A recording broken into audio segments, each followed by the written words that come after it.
Marriage is also like building a house. There is nothing like the gift of successful marital life. Success is not a gift, it's something you work at.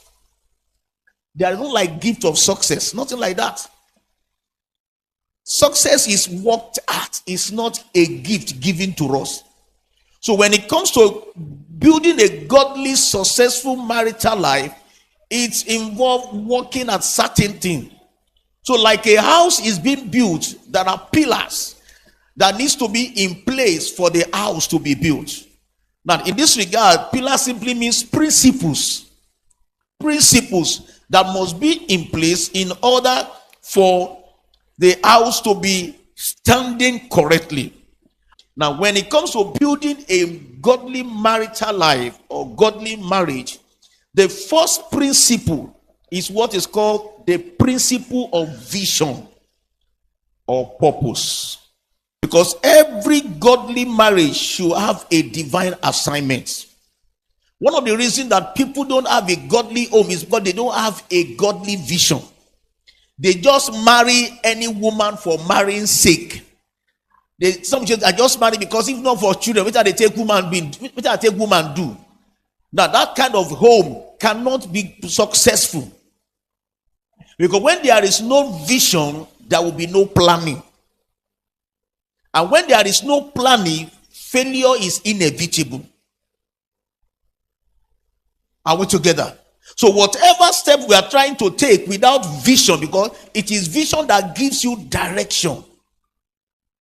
So to build a godly marital life, the first key is vision. Do you have, listen, I want to say something here. Listen to what I want to say. Do you have a vision of marriage, or do you have a vision for marriage, or do you have both? There is what is called a vision of marriage, and there is what is called a vision for marriage. Now, some people have a vision of marriage, but they don't have a vision for marriage. Let me explain. A vision of marriage is that they dream of getting married, and they want to get married. That's just it.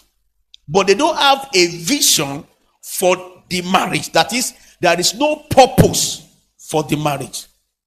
They are only getting married because they want to be married. That's all. Maybe they are becoming of age. Society is mounting pressure on them. So they have vision of marriage, but they have no vision for marriage. Until you have vision for marriage, that marriage will not work out. It is not enough to have the vision of marriage. You must have a vision for marriage. And like I've always said, it is your vision for marriage that will determine the kind of partner you will look for. Because you have a vision for life that you want to fulfill, you want to accomplish. Are you getting the point? So, and you know you are looking for someone that can help you in fulfilling that vision, that purpose. So the first question is, do you have a vision of marriage? And then do you have a vision for marriage?